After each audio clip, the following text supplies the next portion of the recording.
Por cierto, ¿qué opinión te merece que YouTube haya quitado las vistas de los dislikes? YouTube sugirió que la medida era para combatir la toxicidad de la comunidad. ¿Qué tan cierto será?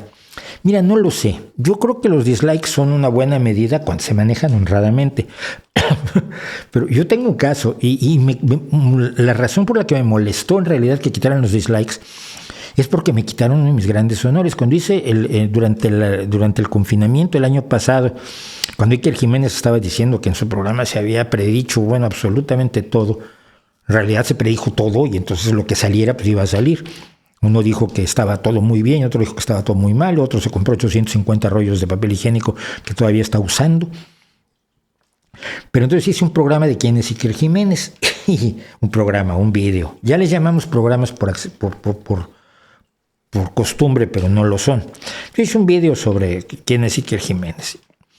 Y mandó a todos los cuartomilenarios a que le pusieran dislikes. Entonces tenía yo más dislikes que likes. Es el único de mis videos que tenía más dislikes que likes. Y yo estaba encantado, ¿no? Porque eso demostraba cuánto le puede preocupar a un supermillonario que le está abordando en la televisión desde hace más de una década.